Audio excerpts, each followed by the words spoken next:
Hi,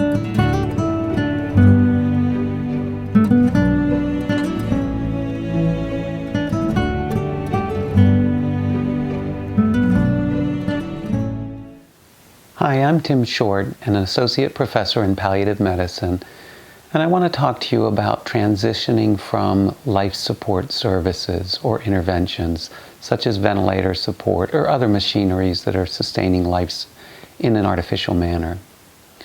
First of all, I'm really sorry that we're sitting in this space together, and I hope if you're a family member listening to this, you feel the presence and the support and the trust of the team caring for your loved one in our hospital. I'm really sorry about the restrictions and the limitations in this unprecedented era. I wish we could change those things, but our challenge is to keep you as family safe, as well as the healthcare team around your loved one. You've been through some difficult discussions and decisions, and at the end of those discussions and decisions, if you're transitioning away and off of life support services, you're doing that either because they are no longer offering your loved one a hope of a meaningful recovery, but rather they're extending or prolonging suffering or even the dying process. And secondly, you're representing what your loved one would want in these circumstances. I know this is not what any of us want, but we're going to have to face this together, and we'll move forward together. The timing of a transition off of life support really very much depends upon the family's schedule. We want to do this in a way where you can be gathered, both virtually or physically, and we want to do this in a way where everybody's had a chance to say what they need to say, to pray how they need to pray, to be present in the ways that are important to them.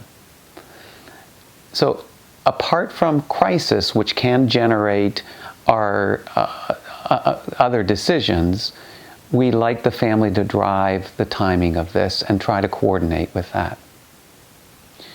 What can you expect? How does this happen? What do we do?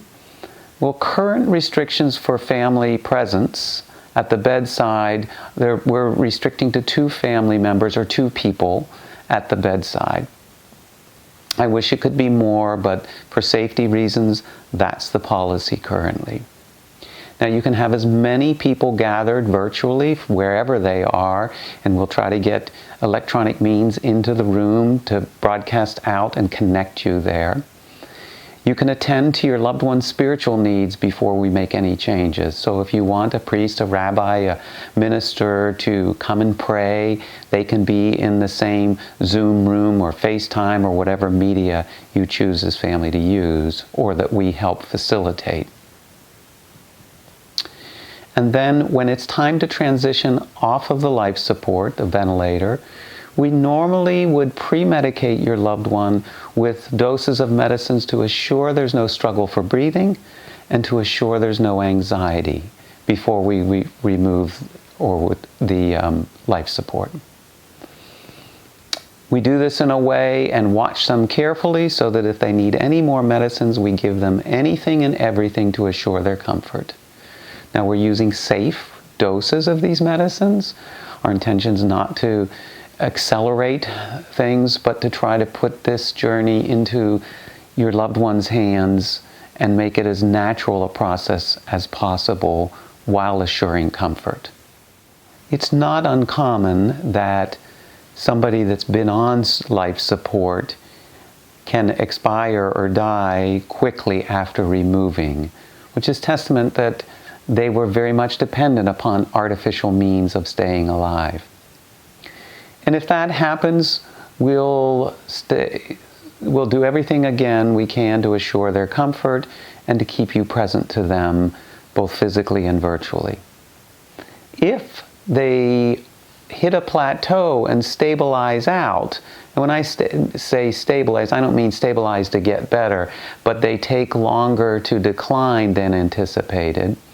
If they hit a plateau where it might offer us opportunity to transition them to hospice care, either in the hospital or in our inpatient hospice unit, which is several miles away, we would talk with you as family to look at that, as that is usually the best way to assure their continued comfort and dignity going forward.